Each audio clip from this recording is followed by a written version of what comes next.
We drove just south of Baghdad, and underneath an underpass was about the last thing I really remember before there was, like, the lights went out.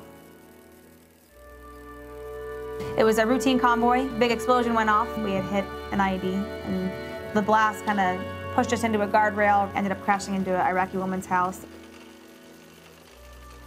It's pretty hard to explain, to tell you what the explosion was like.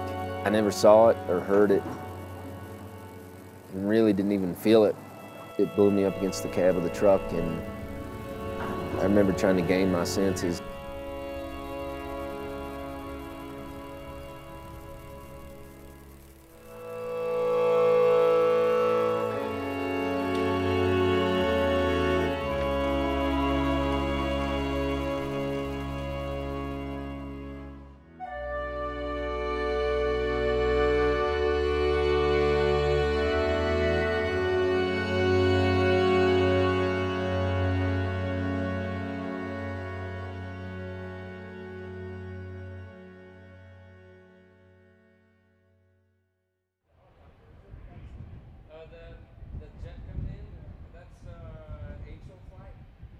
My dad was actually my major inspiration for going into the Army. He was a career Army officer.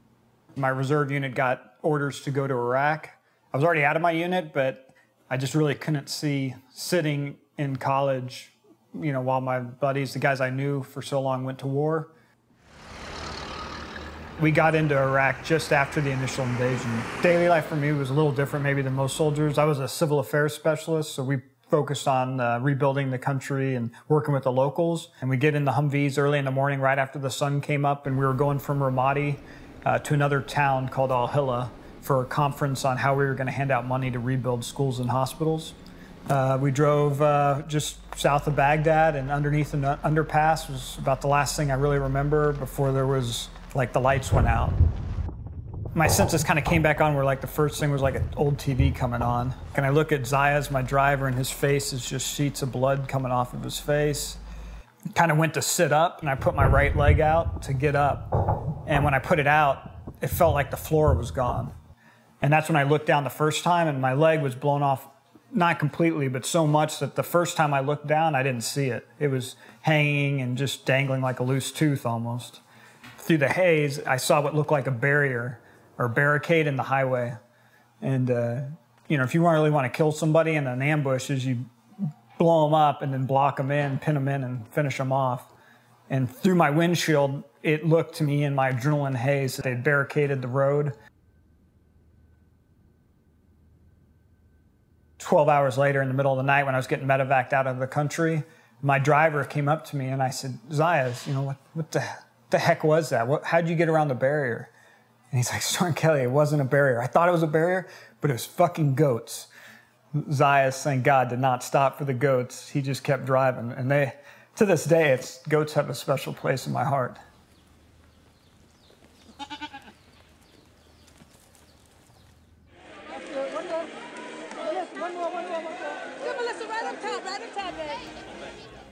So I had 2 jobs in Iraq. I was a platoon leader, so in charge of 20 wonderful men and women, a lot of them just out of high school and, you know, trying to find their way in the world. And then I was a convoy commander, so on the roads a lot, leading a whole bunch of vehicles from one point to the next, delivering, you know, ammo, food, water, whatever it may be. And it was a routine convoy through central Baghdad. We started up in Taji, a town right north of Baghdad. Went through right by Bayap, with the old Baghdad airport, under underpass. I was in a Humvee with 4 others. We had hit an IED. The blast kind of pushed us into a guardrail, ricocheted off of it, and ended up crashing into an Iraqi woman's house. And frequency wasn't working, so I was put in the back of a 510 vehicle, like a big pickup truck, and losing a lot of blood. And they did surgery, I woke up, and when I woke up is when I learned that I had lost my leg.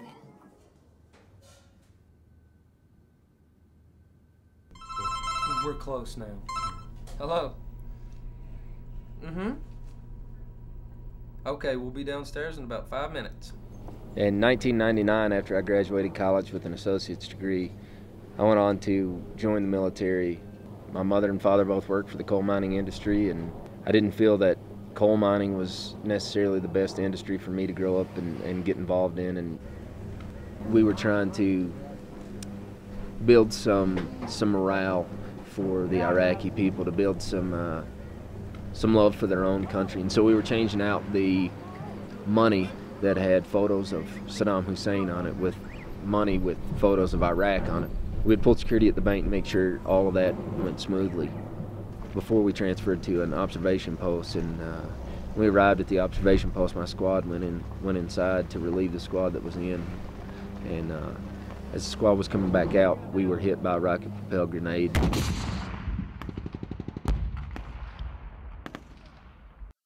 I remember seeing tons of blood just flowing like rivers down the back of the truck. But I never saw any damage to my legs, and I don't know if maybe the angle I was laying at, I couldn't see it, or if my mind blocked it out, but I knew I was messed up. I just didn't know how bad. You know, the doctor had to tell me in Mosul, you know, Sergeant Calhoun, I'm sorry to have to tell you that, you know, we had to take your legs. And I said to the doctor, I said, hey doc, you know, everything else still there? And the doctor said, well, yeah. And I said, you know what, then don't worry about it. I attribute most of that to being pretty high on morphine.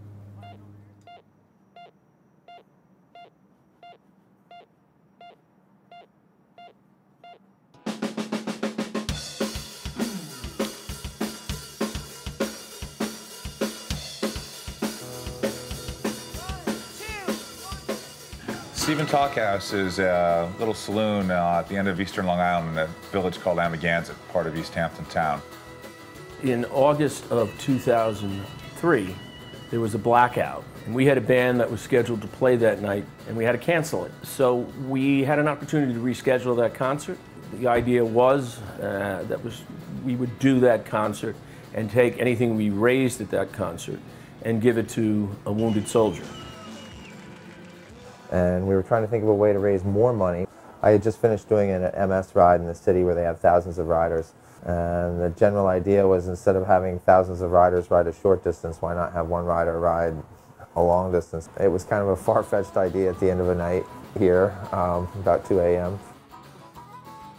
So I remember when we got the original call from Peter Honerkamp with the Talkhouse, I started doing my due diligence on who is this group, who are they? And so I find out, all right, it's a bar in the Hamptons, and I look and they've done some fundraisers for Wounded Warrior Project and for some wounded soldiers in the past. And I think, okay, great, they've done concerts, that's probably what they're calling about.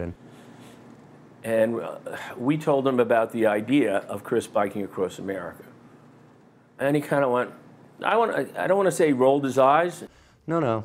I get on the phone with them and they have this brilliant idea, baked up in the bar, we're going to cycle across country and raise awareness. And so I go, well, okay, have you ever done that before? No, not so much. Well, you never planned a fundraiser like that? No, not so much. Well, you've got an avid cyclist who's going to cycle across country, obviously. No, it's our bartender, and he hasn't cycled since he was a kid, is the answer. And so, you know, obviously we're thinking, well, they're just nuts at this point. I definitely think that when we went to them and we're a couple of guys from a bar talking about a cross-country trip, when we've got nothing to back up that we could either make that work, that Chris Carney would actually ride his bicycle across the country, I would have been skeptical also.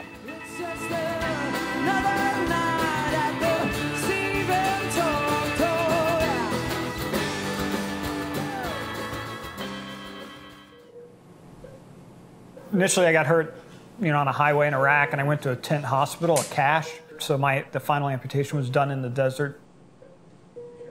And then I flew to Walter Reed Army Hospital in DC, where I spent the next close to 13 months.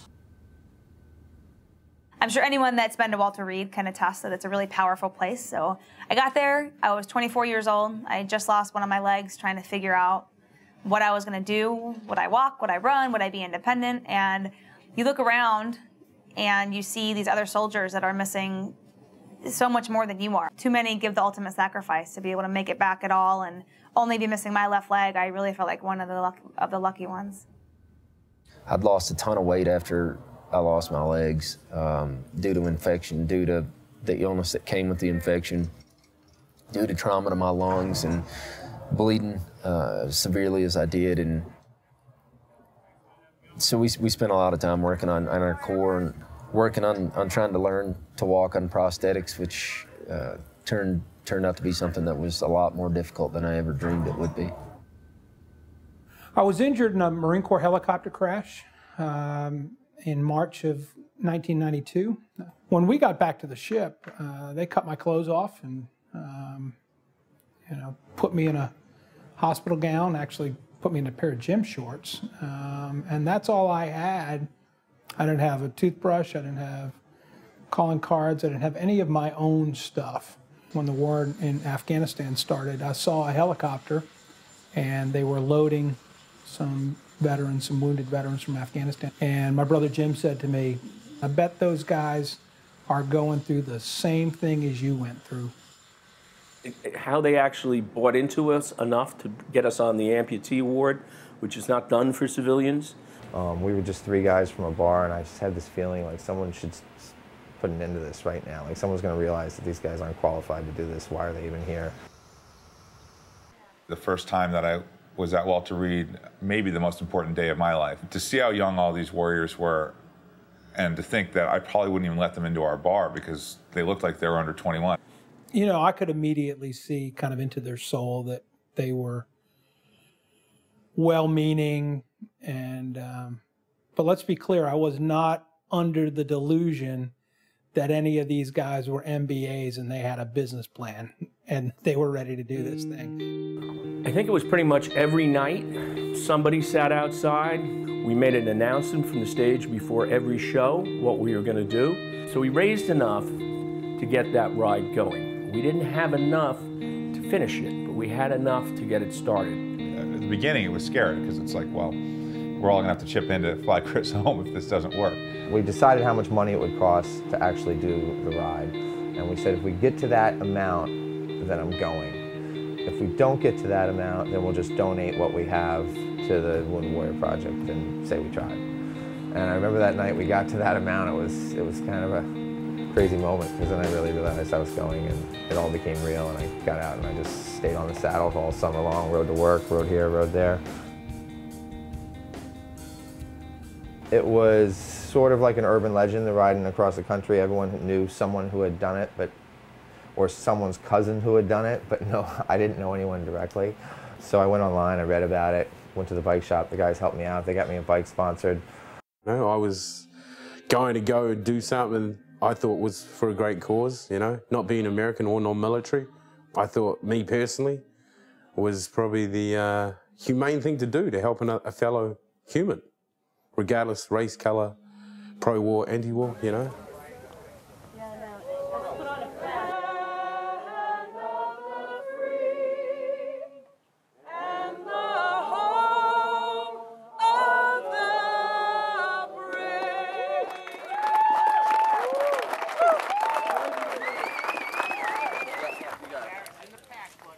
Take it easy, Chris. These are...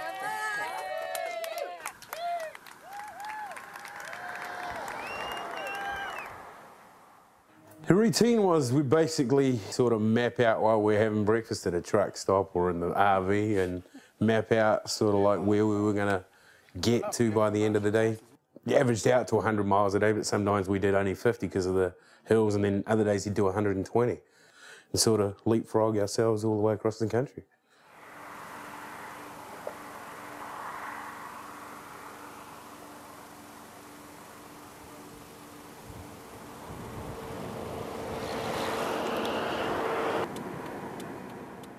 I do remember meeting Chris and Peter when they were pitching the idea of doing the soldier ride, and being maybe in the group of people that thought that, yeah, it's a novel idea, but I don't think it's going to go very far. I remember Ryan calling and going, "You remember that guy, John Melia, from Wounded Warrior Project?" And I'm like, "Yeah." And Ryan says, "You know, he's got this guy riding a bike across the country or something." And I'm like, "What?" He's like, "Yeah, he's riding a bike across the country, and John wants to know if you want to fly to Colorado and ride a bike." And I'm like, "Okay, why not?"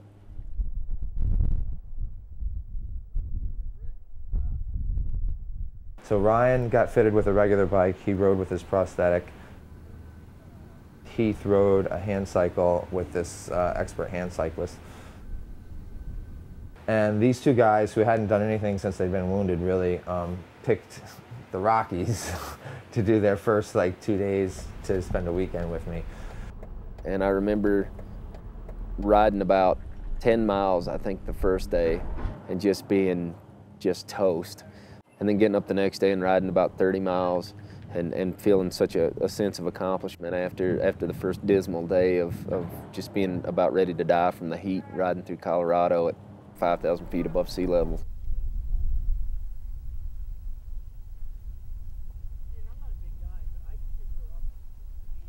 I thought about it the day before when Chris said these guys were going to join us, you know, and I thought it was a great idea, but I saw them struggle the first, you know, few hours. But I mean, after that, I'd take my hat off to them, you know. You could say they soldiered on, basically, you know. It was in them, they weren't going to give up. Towards the end of the weekend, we were having a couple drinks. So here's this young guy who tells you this story about how he gets his legs blown off. I remember holding it together there at the table and making it through the rest of the dinner and going back. And as soon as I got to the hotel room, I just started crying. All right, Chris, where are you off to? Canyon City, or heaven, whichever comes first. Okay.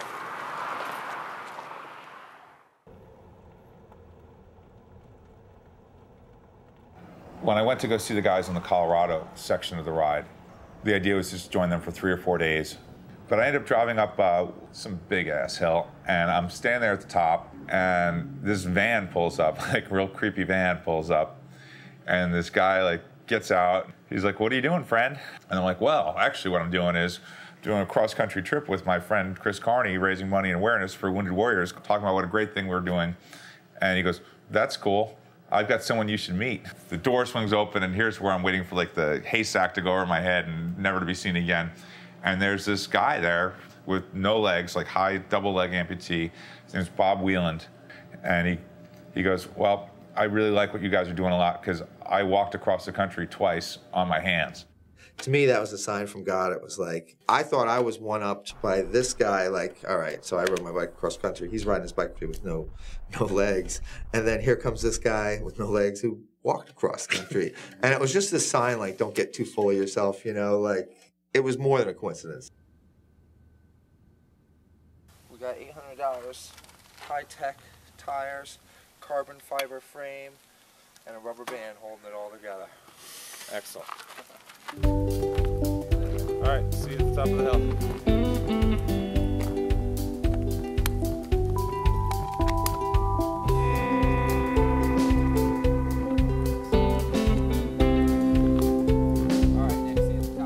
Got it, buddy.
Now, Chris. Where we are, guys.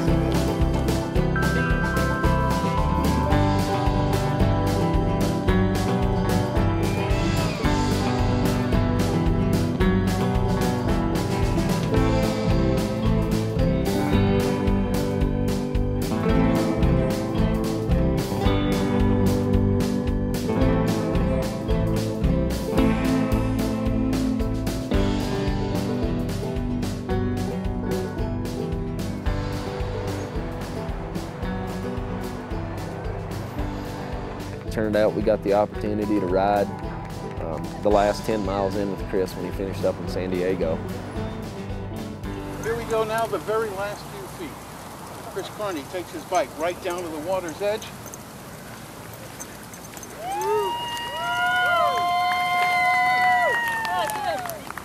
And I just remember thinking to myself, you know what, if they do this again, I want to do the whole thing.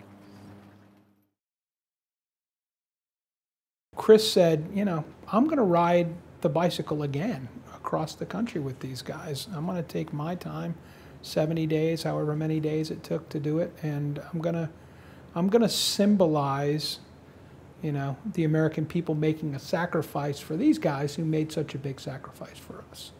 You know, as we approached the second ride and doing it again, it became less and less about just getting, you know, Chris across the country and just getting the media hits, and a lot more of the attention came around how do we involve other warriors. We were getting this huge interest from warriors to participate in the ride, to be a part of it, to give back to their brothers and sisters, to get out of the hospital and be active. Honestly, probably 7 months passed where I completely forgot that I'd agreed to ride a bike across the country, and maybe secretly hoped everybody else did too. I trained some. I actually went out to Arizona and rode for a couple weeks with Ryan. I rode some in Tennessee where I lived. I had helped a little bit with the original ride, but the second year, I remember Peter coming to me and in his usual relaxed managerial style said, we haven't got anybody to drive this damn van, this truck across, we haven't got anybody. I said, yes, you do. He said, you'll do it? And I said, absolutely. He said, but what about your job? I said, well, if I'll get a leave of absence or I'll quit, one of the two.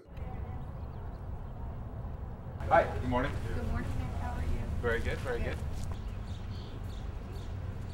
And of course,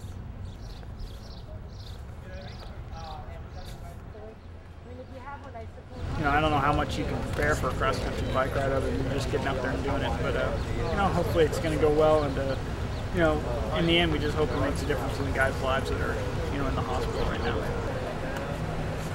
64.5 that is? Yeah. It's called a runway foot. It's like mainly for women with high heels, because the foot I can. Wow. But for the biking, you know, I can throw it down. So if you want to put heels on, you can use that. Yeah, Perfect. Halloween, I'm set. I mean, we get to ride our bikes, and people make a big deal out of it, but I mean, to be able to help these guys by riding your bike is a no-brainer. That's your son? Yep. Heath was a member of the 101st Airborne. Unfortunately, lost his legs to a rocket-propelled grenade. A real stud soldier, and really is a great man. Good morning. John says all that nice stuff about me, about being a stud soldier, and that all works until I fall out of the ride, and you guys have to pick me up, read about it in the newspaper. But now, let me just thank everybody for coming out to support us. Not necessarily so important that you guys support us, but you're supporting our cause and the fact that you're supporting the troops, and that's really what's important. You're in it. Where am I looking? Crowd is right in front of you. Right that way. Can everybody hear me? Yeah, I did lose my eyesight. I served with 3rd Ranger Battalion, and it was a rough recovery, as it is for every single soldier, sailor, airman, and Marine out there on the fronts, and that's why we're doing this bike ride. For beautiful, for spacious skies, for amber waves of gray, for purple mountains' majesty, above the fruited plain. America, God shed His grace on thee, and proud thy good One more, a couple more. That's it. Lower it a little bit. Yeah, shining guys look great. Got it, guys. Thank you. Perfect. Ready? To shining sea.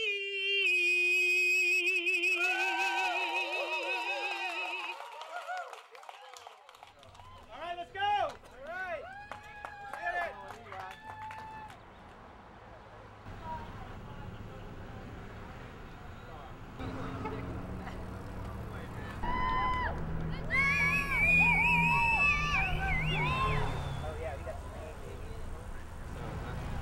hard time remembering which ones to run. Morale is high, 65 miles in the mountains, and big climb tomorrow. It's like 95 degrees and it's like 7:30 at night. It's a good first day. Tomorrow and the next day will be tougher. We got to get over these mountains right here. So, but it was good. So people are already recognizing Soldier Ride, which is kind of cool. The sun was a killer, but once the sun was, kind of went down, we were trucking, so it was good. I mean, obviously I'm tired, I'm sunburned, I'm beat. To be completely honest, the first 2 weeks on that hand cycle were absolute misery. I was in no way, shape, or form prepared for what I had signed myself up for. There's many difficulties to someone like Heath riding across the country. First of all, everybody looks, he's missing 2 legs, but the 2 legs are missing secondary to a blast injury. So there's a lot more going on that's not always visible to the public.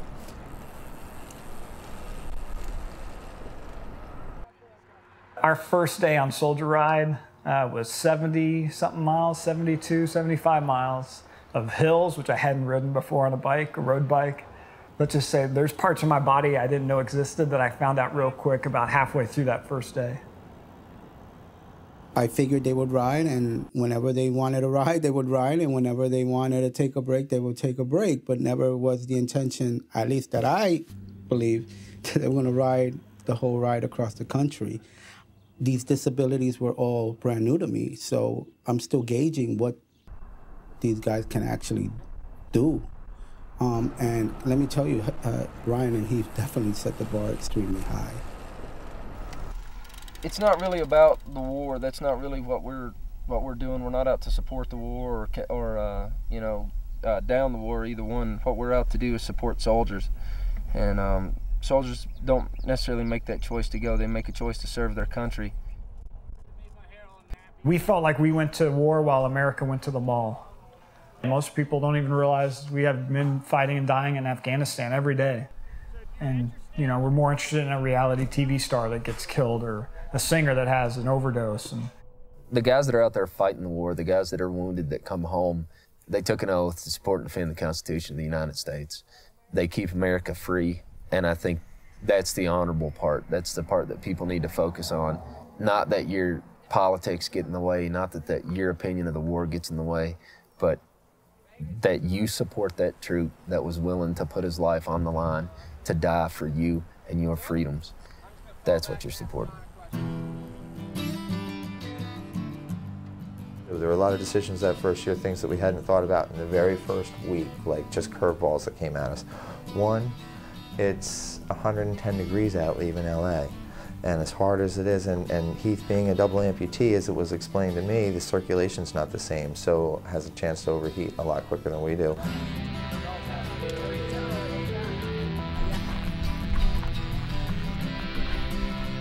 That heat. They don't call this shit the desert for nothing, do they?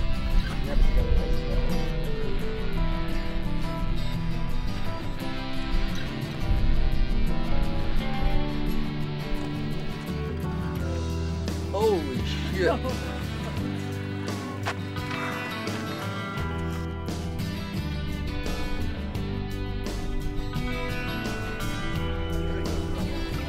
know what? It's going to heat up. It's the road. We made like a judgment call at at one point we decided to ride at night.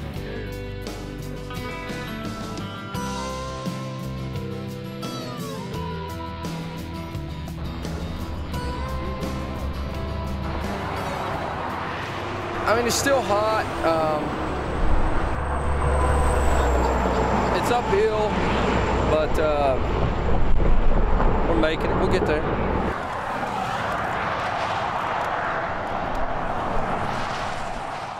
So it's kind of funny because we just popped up in a place and didn't know how we got there because we were riding at night the whole time and missed all that.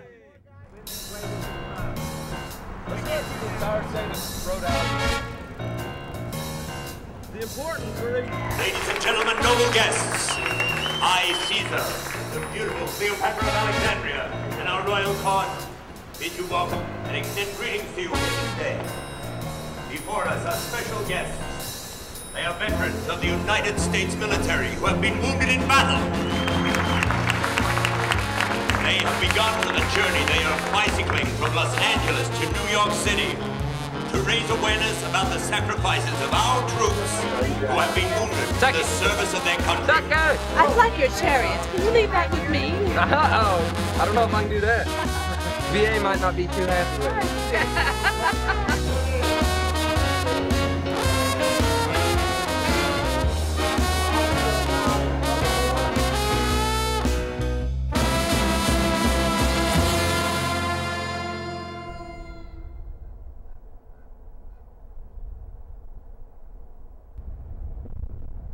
Well, we had seen an old road that was off of the major highway, and I had seen it during the first ride, and it looks perfect until you actually go and get on it, and then you realize it's like there's gaps where there's just sand or big potholes, or it hasn't been, you know, fixed or repaired in 30 years, just sitting out in the desert.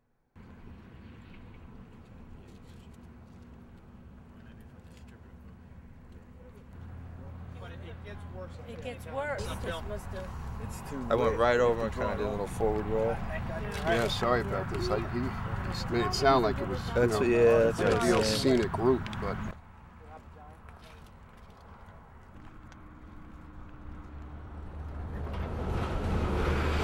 If we can pull those forks out, I mean, Chris may not be able to get another, you know, $2,000 carbon fiber fork for the front of that bike for now. You know what I mean? Right. So we might just have to put a regular fork on it or whatever. We'll work on that. Well, I'm trying to save money for the project, John. I was thinking we could get some $50. He's an animal. Yeah, he is. Yeah, that's it. That'll be his handicap, right? Huffy. That's nice. We'll get him a Huffy. Pick one up in Walmart. But I don't have any money. I'm going to have to steal one. that road, he said there's a lot of debris. A lot of debris, man. We should have seen it. A lot of debris is probably pushing it. I'd say there's like more debris than anywhere else on Earth.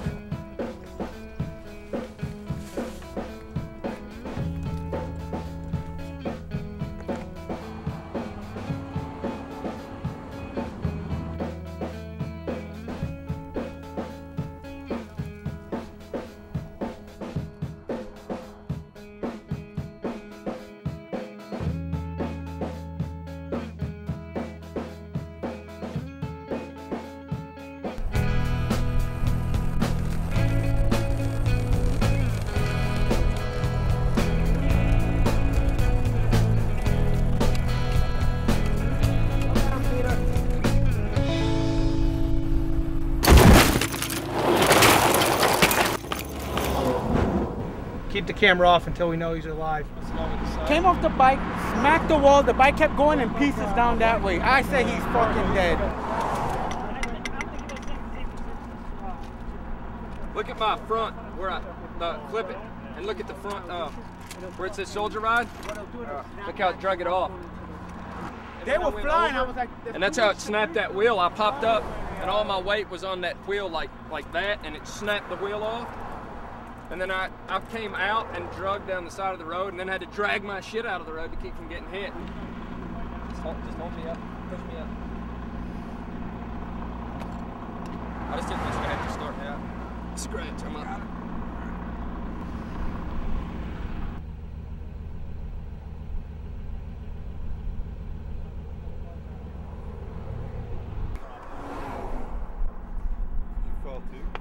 Yeah, but not even fucking dramatic or anything. Was it all part of the same accident? It's when I was trying to stop.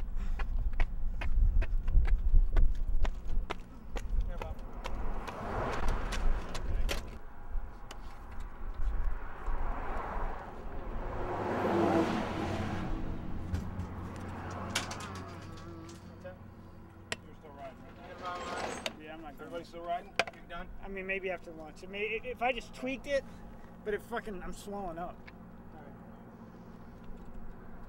I mean, I think I'm slowing up. I can't fucking tell. There was a tire stretched pretty much across the whole shoulder, and I went around the tire and hit the rumble strip. When I did, it started throwing me side to side because I was going so fast and couldn't control it. And then it threw me into the wall, and from the wall I drug and then flipped over on my side and snapped my wheel off and got drugged down the road. fully came off the bike? Yeah. Well, yeah, it was kind of on top of me as I was skidding down the interstate. Picturing you bouncing around like fucking Yoda. That's probably real close to what it looked like. That was an embarrassing point from my point of view, from our part, because everyone had a backup bike except for you. And in hindsight, it was stupid. It was like the one thing that can't break broke. And what do we do now? So that's great. I know I need that. For a second. Yeah, it looks like it's good. I don't ever want to put these guys in a position where they're gonna, you know, look, Heath is about to have his third child, you know. He escaped the battlefield in Iraq, and for him to you know, this isn't combat, and nobody needs to lose their life. We need to have that conversation right now at lunch. So. You and Ryan can do it, and it's not John's call. It's yours. I mean, I understand that, but I feel like you guys need to, whatever decision it is you need. Well, I've made mine. Whatever decision it is you want to make, we need to make it and start moving forward. Dude, I refuse to go on TV and say I rode cross country. I will not do it. What's as soon as we can expect John to be back? I think they should be back by tomorrow morning. This is already the tightest schedule of the bunch from Vegas to Denver. We got the Continental Divide, and we got altitudes of 12,000 feet. I mean, we got some heavy-duty climbs. Let's do it. Yeah, cool.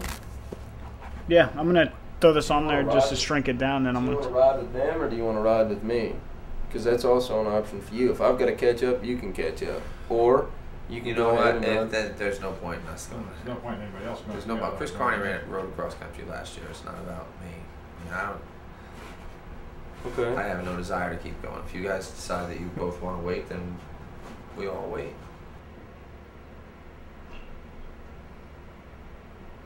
I mean, so I'm not too worried about making up the time, because I mean, there's only been 1 or 2 times where we stopped and I was like totally had to get off the freaking bike. As long as I can eat and get some sleep at night, I'll ride all day, and especially for, you know, I've done it before where I've went off of a half hour sleep a night and moving, you know, 20 hours a day. I think you're gonna have 3 pretty shitty days. Or incredible days of riding anyway. Well, yeah. Ahead of you, and you could be caught up. Then let's do it.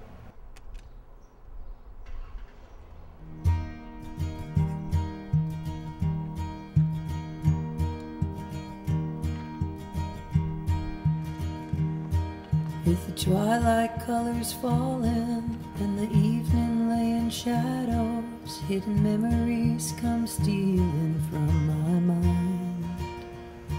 And as I feel my own heart beating out, simple joy of living, I wonder how I ever was that kind.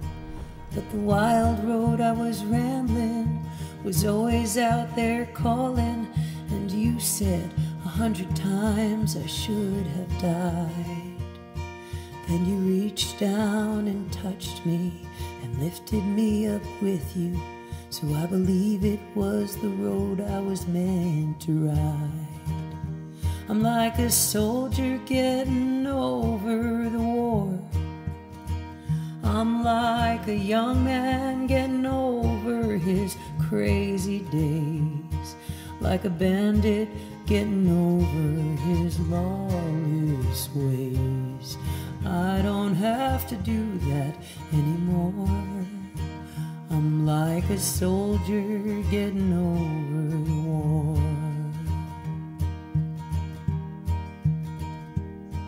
There were nights I don't remember, and there's a pain that's been forgotten, and a lot of things I choose not to recall. And there are faces that come to me in my darkest secret memory, faces that I wish would not come back at all. But in my dreams, parades of lovers from the other times and places, there's not one that matters now, no matter who.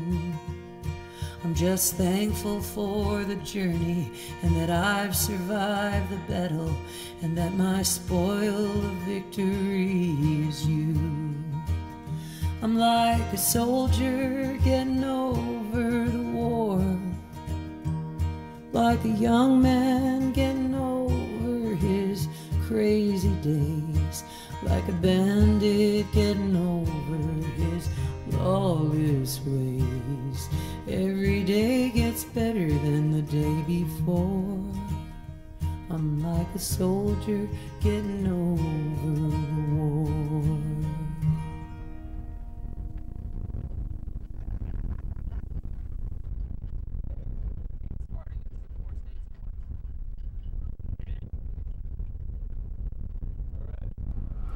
You got the strength to get up? Does he have the strength to get up? What are you wearing? That feels good. Being off the bike. Yeah. I think we got maybe another hour that I think is doable to ride if we ride some more, and that's up to Heath. Dude, I'm not being tough. I just really don't care.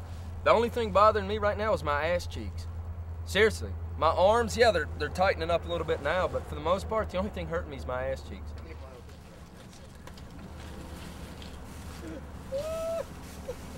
Gotcha! You thought it was my ass. You know, one of the most profound riding experiences was going through Colorado. Just the scenery alone, the accomplishment of getting over the Continental Divide.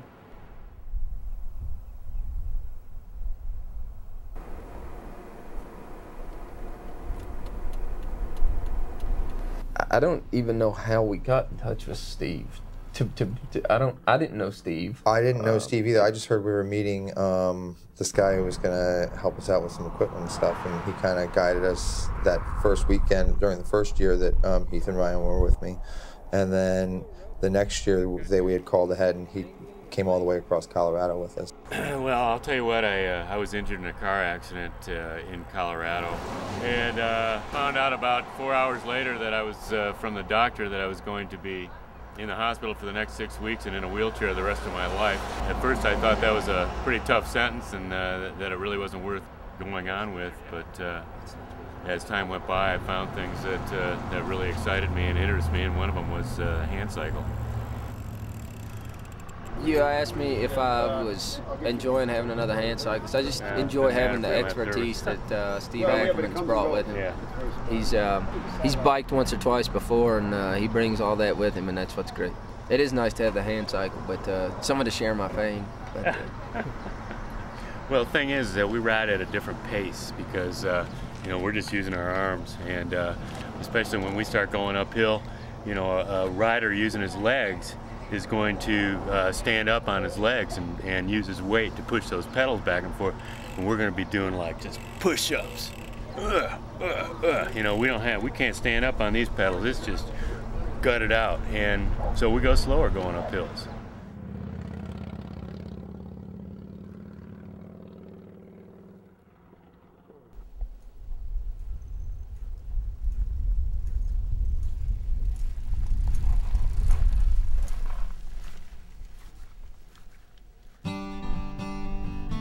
We pedaled all day, it felt like, to get on the top of Monarch Pass. After riding as far as I did, my things hurting as bad as they did, to get on top of the Continental Divide and to get 22 free miles of coasting, that was one of the, for this guy, that was one of the highlights. It was rough. But after Colorado, I felt like a professional cyclist.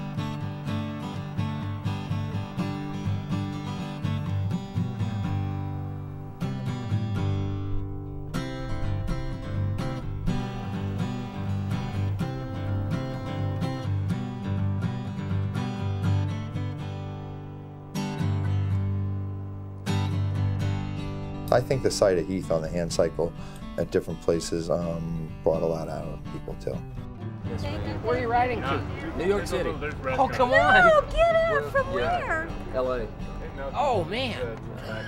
New York City from LA. That is unbelievable. I would have to really explain what we were doing when we, you know, I would walk into a dive bar in spandex and like the music would stop and everyone would look at me, you know. And found this very comfortable little bar, that burger joint, you know. We go in there, they had a pool table, and the son of the owner, he was the worst pool player any of us had ever seen, but Ryan Kelly played him in a game. He deliberately missed about 20 shots just so the kid would win. But I mean, here's a guy with a missing leg, and his concern is the ego of this little kid. You have to hold it up on both sides so they can see what it is.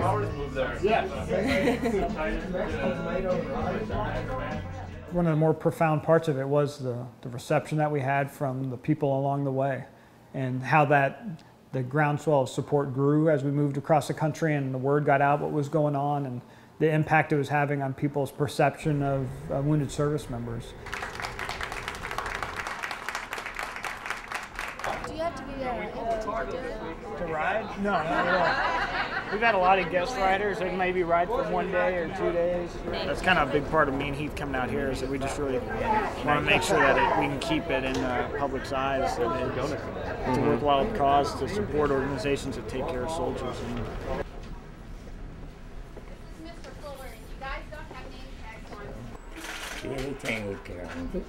You look like you're doing well. All you guys come from California?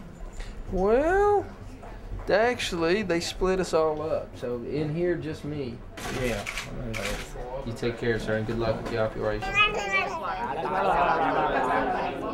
We just wanted to fix a meal for you guys and welcome you to our community and wish you good luck and how proud we are of all of you.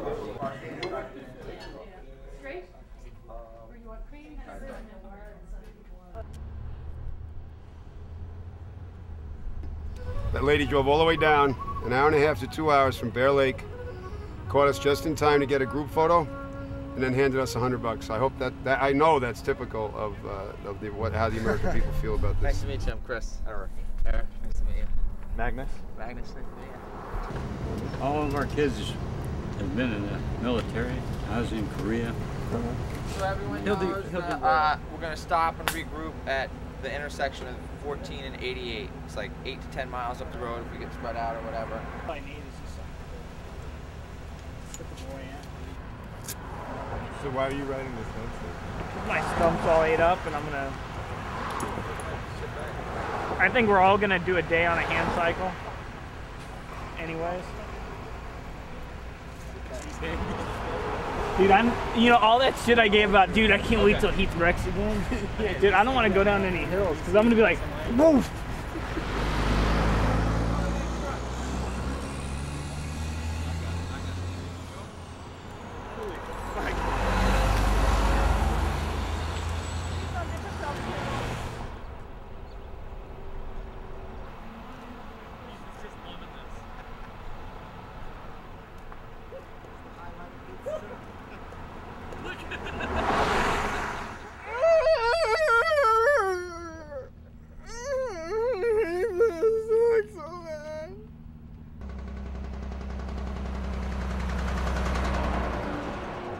It was sort of addicting when you'd get on the ride because we had a lot of people, soldiers mostly, who would join us, and they weren't really sure what they were getting into. It would probably be Harvey sending someone out for a weekend that they had free, or whether it be their home state, and you'd get them do 2 days or whatever, and then all of a sudden they'd call up and see if they could do another day, see if they could do another day.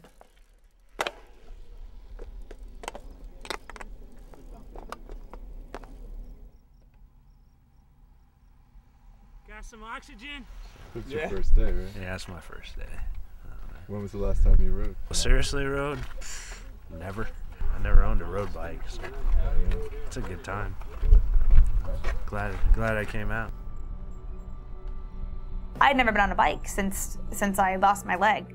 I got outfitted in some elbow pads, I think. Missing my left leg, so put an elbow pad on the left elbow. It was exciting. I was back on a bike. I could still ride a bike.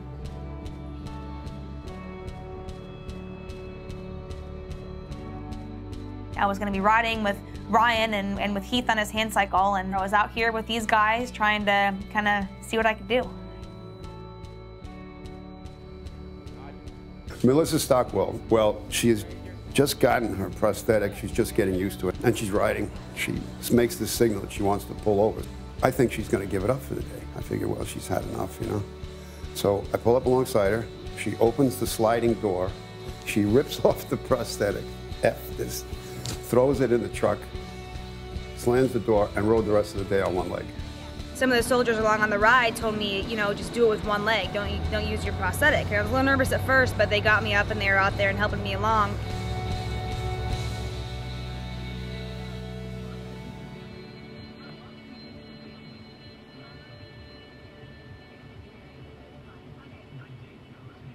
I saw the potential in riding across the country as a rehabilitative tool. I'm an occupational therapy assistant, and my job was to provide rehab for these patients, whatever the plan for the day is, whether it's working on a skill that we take for granted, such as you lost your legs, how are you transferring from a bed to your wheelchair? If you lost your arms, how are you going to brush your teeth? That's part of it, and then also conditioning them so they can tolerate a full day of activity, whether it's something simple as putting on a shirt to riding across the country.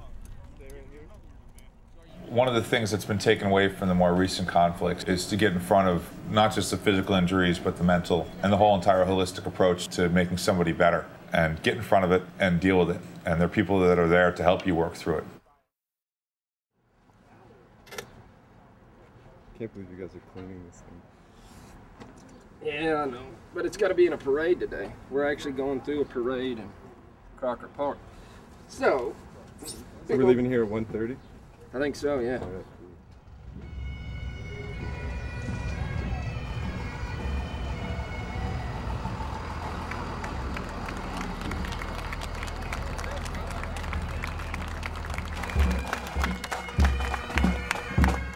I think unless you fight for it, you don't get freedom.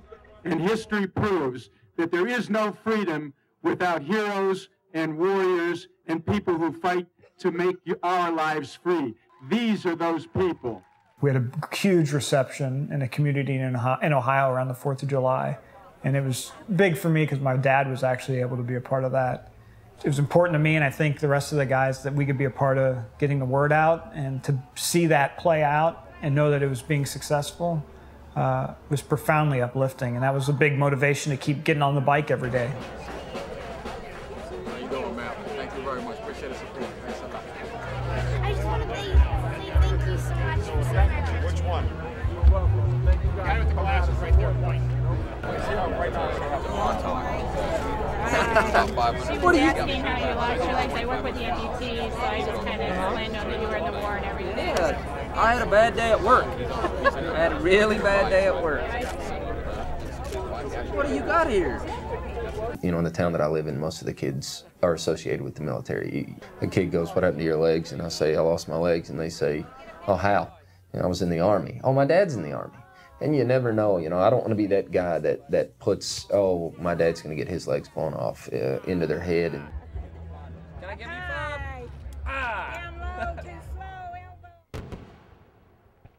sharing with Ryan by the pool that night, where we were set up to watch the fireworks was over by the pool, and you know, I have an issue with loud noises from all of it, and Ryan and I being able to kind of talk personally about the fireworks, and, you know, does it bother you? And yeah, it bothers me. And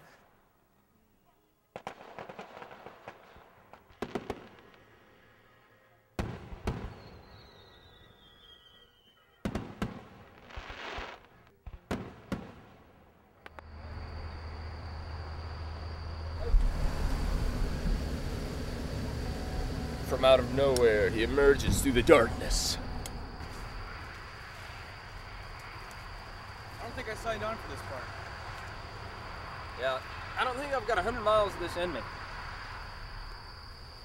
Seems like fun, but no. Riding into DC was when we were on those trails, the rail trails.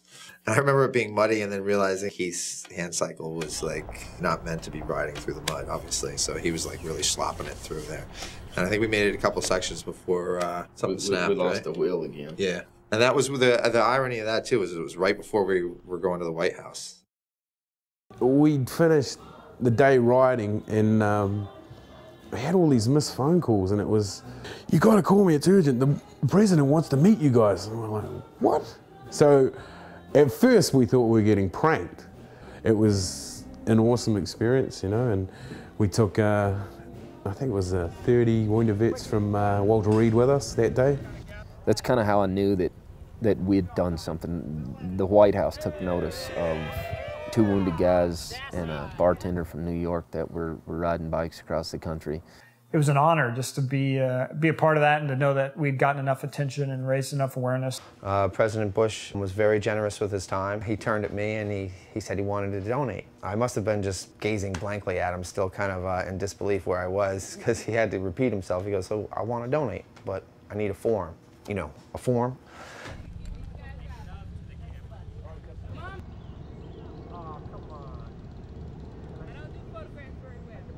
We had a really nice tour of the White House. Then met the president. He came out for some photos. He shook each of our hands. He said that he was very proud of us and what we have done to protect this country. He then gave us each a coin, and it was probably the biggest day of my life. So I have a prosthetic leg, and I'm to the point where I can walk all the time, but I have this spot right here. You can see this. It's not closing up. There was a skin graft there, and that part died, or it just didn't take. So I told everybody, you know, I'm just going to come along, see what I can do, you know. But actually, it wasn't bad at all out there. You know? I mean, we were going at a slow pace, you know. I know it's going to pick up a lot when we get on the highway and all.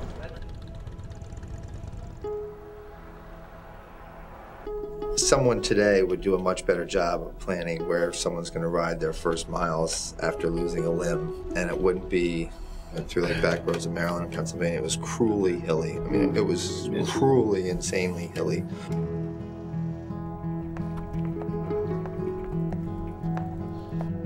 We had 12 people who hadn't really ridden before on bikes with prosthetics. For me, it was interesting because I got to watch the pupil become the teacher, so to speak.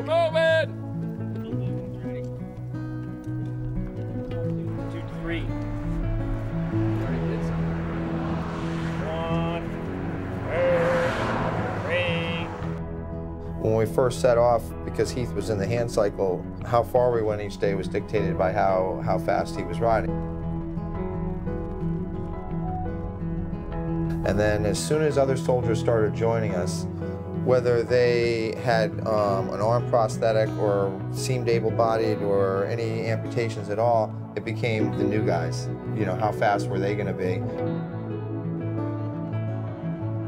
You know, you look around and you're not the worst hurt guy and everybody else is doing it.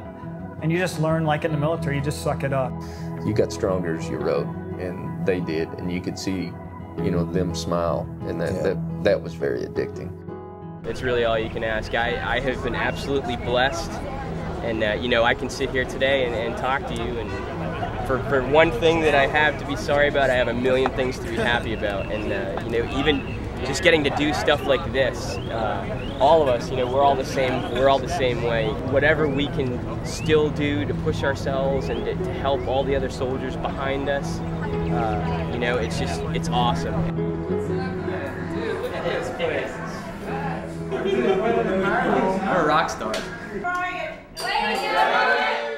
It's my second anniversary from getting blown up, and we called it our Alive Day, because you're not dead, you're alive. So it's kind of like a birthday. That's always a good thing. You should have died. Yeah, like most of us shouldn't have been alive after like getting blown up, you know, 10 feet from an explosive. 27 minutes to stay alive. So this is all it's just kind of like it's all bonus after this. I was wounded November 7th, 2003, and the stress that my body went through, the stress that my family went through when I lost my legs was terrible on them, and a lot of times I think it was worse on my family than it ever was on me losing my limbs. You know, your Alive Day is a day that you remember, in my case, those who were killed, Jim Hager and Rodney Hudson and Clarence Jenkins and Mark Derrickson. I promised that every chance that I got to say their name out loud, I would, because they live on as long as people continue to say their name.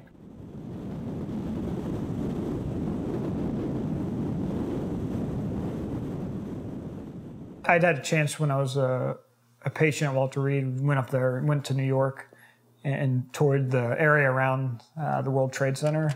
But the perspective I got going up a soldier ride for the ride and the experience in the city that day as we were getting ready to finish off the ride was, I think, one of the most emotionally charged and profound days for me. And being at the site, you know, one of the principal things that kicked off what eventually was going to take me to war and take my buddies to war and, you know, changed a lot of people's lives. And it all started in September 11th. On that morning, those planes hit the towers. This group assembled here today that's riding their bikes across the country are some of the greatest Americans that are out there right now. These are our finest citizens, these young men and women that are, most of them who volunteered after 9/11 to serve their country. And they're willing to give life and limb for the sacrifice of their country and protection of our freedom. And I'd like to just have one more round of applause for all the guys at the front.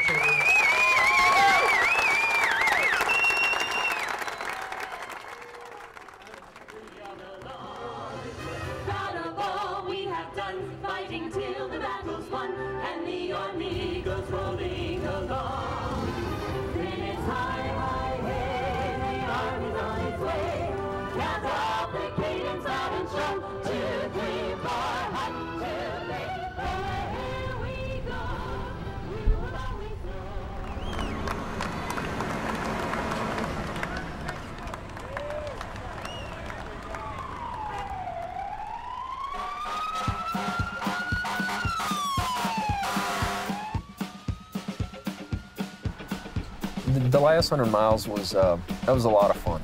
You know, the pressure was off. We'd made our timeline. We were close enough to the end that we could kind of relax for the first time. Welcome to the lifestyles of the rich and famous. I'm, what was his name, Robin Leach.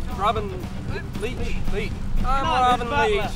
The push to the end, like riding through Long Island, heading towards the Hamptons and Montauk, and that was one of the easiest rides just because I was riding on just pure emotion. And we had such support. We had a huge group of people riding with us, a lot of service members, family and friends. And this is actually a little bit emotional. It's, you know, although I wasn't part of this from the beginning and the planning of it and the anticipation of what it would be like when you're done, having rode with him from Denver all the way across the Midwest and Eastern states, this is an emotional time.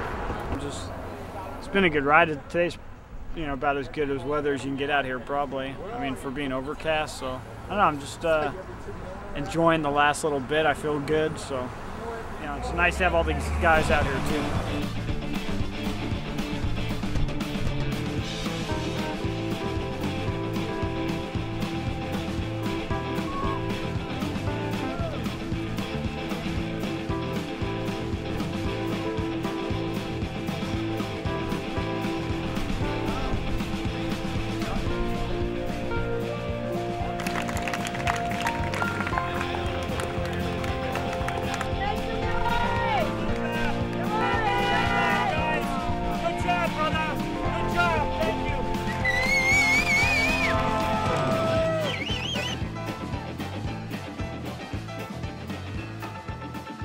When you do a cross-country ride, you dip your back tire in one ocean and your front tire in the other. So that was our whole thing. We dipped our back tire in the Pacific and we were going to ride right into the Atlantic.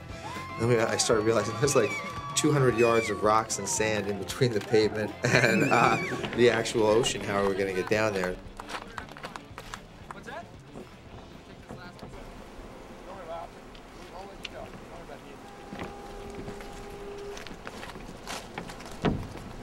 Let her rip!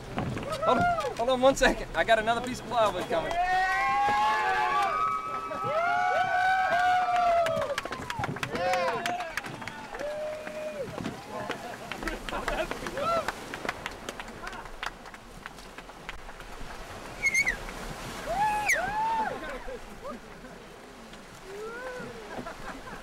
There we go.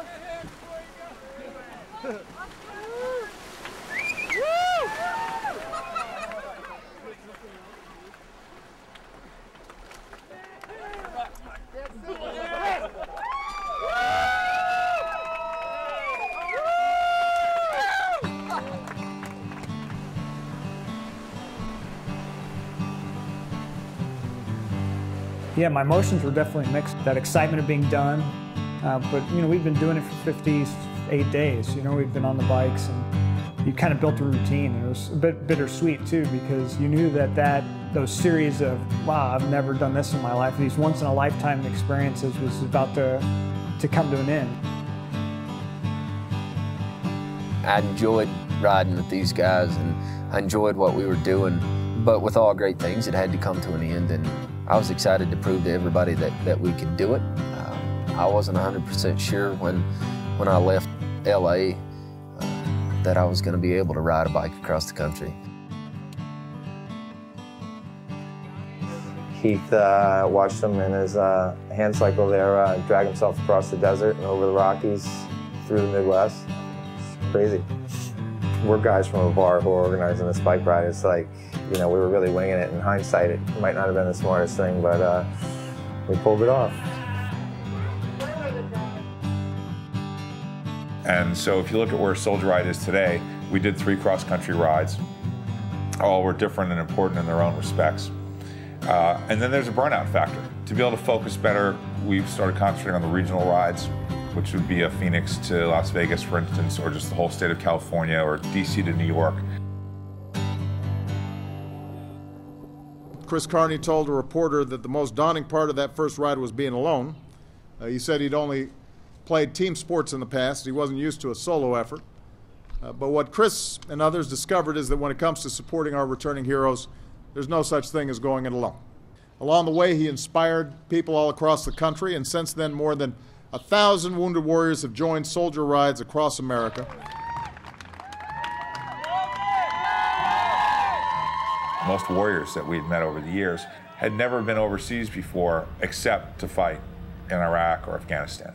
And so it's like, wow, how about this time you get on a plane and you land in London, and then you go on a bike ride, you know, through the English countryside, and you do that with injured warriors from England. For instance, last year, I could barely keep up. And what a great problem that is, to have me in last place, because that means that they are reaching their maximum potential. We've gone twice to Israel, and we brought soldiers of the Israeli Defense Forces here. Ham it up. Oh, Big L, hurry up. And we go to Landstuhl, Germany. They bike with the newly wounded that are stationed in Landstuhl and other injured soldiers who are recuperating there.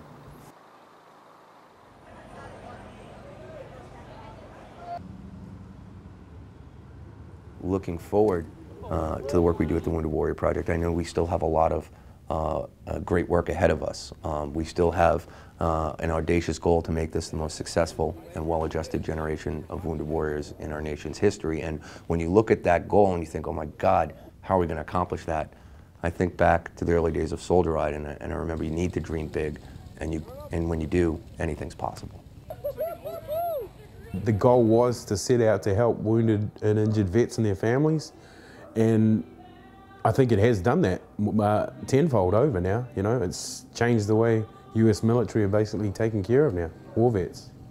You know, we really allowed the soldiers to help other soldiers, which I think is so important and what's unique about our events. Whether it's even different generations in different wars side by side, or guys who are 10 years down the road of recovery riding next to someone who's just starting out. And for them, it's incredibly empowering because it allows them to still help their buddies, you know. And it's amazing to be a part of. You never forget it. What we were able to do was to galvanize the public around this idea that it was our responsibility, that if not you, then who is going to take care of these veterans? And we were able to show that their lives were not done, that in fact Ryan and Heath were just getting started. I've been able to do a lot of great things, and Soldier Ride is definitely, you know, one of those things that I was able to do that impacted myself, my family, others, and the wounded service members to come, hopefully. You know, there's a lot of time spent on the bike and spreading the word and spreading the mission of Soldier Ride, the Wounded Warrior Project, but a lot of fun times are had off the bike as well, trying to, you know, reminisce in the restaurants or bars you may end up at night. And I mean, you always come back wishing that you could just be at a Soldier Ride every day of the year. And looking back, I mean, I've been proud of a lot of things, but like that type of like accomplishment of having completed something, it's hard to top that, you know, the finishing that soldier ride, especially because of this just the overwhelming amount of support we had.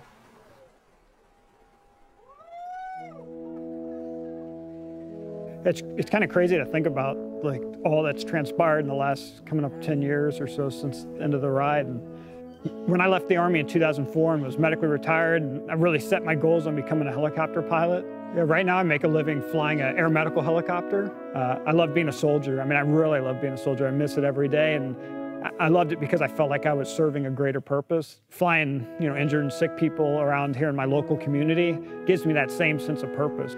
It makes you feel like, you know, you're doing a job that matters, and I'm really thankful to have the opportunity to combine that sense of duty and doing something beyond myself with my passion for flying.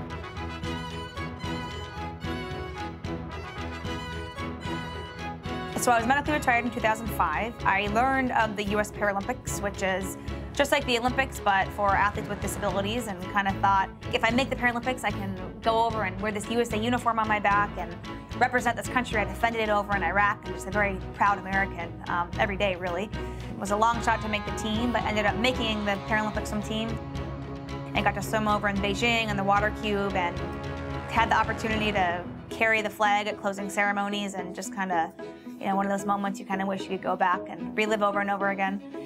And then after the Paralympics in 2008, started to run. I knew I could swim, and thanks to Soldier Ride, and I knew I could ride a bike also. So I thought, well, why not put all three of those together and try a triathlon? I loved it. I loved the challenge of the swim, doing the bike and the run, doing all three of them, worrying about the different prosthetics you have to wear, and I was hooked. You know, it was terrible to lose my legs, and it's something that will go with me for the rest of my life, and something that I can never fully overcome.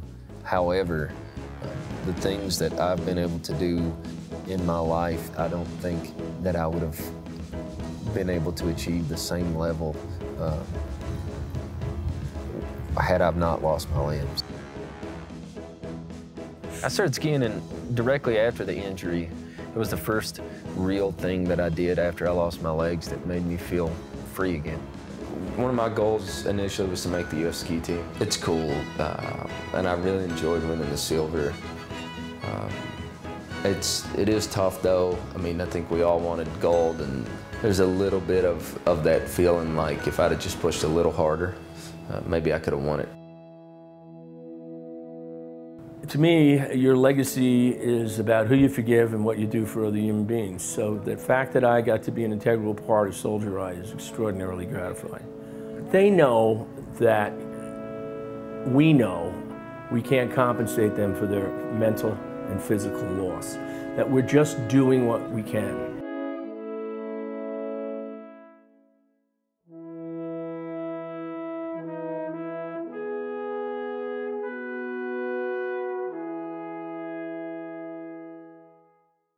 My name's Eric Hunter.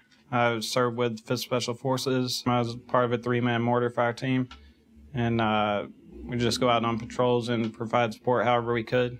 And on May 31st, 2012, I was injured. I stepped on a pressure plate IED and lost my right leg below the knee, and injured my left leg. It's considered limb salvage. They're trying to save it still.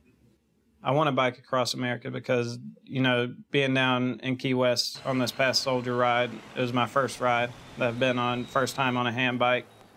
It was something that made me feel like I could, you know, accomplish anything again. And then to be at dinner and watch the preview of the video and to see other guys going across and being able to accomplish it just fine, you know, I kind of felt like, why not me?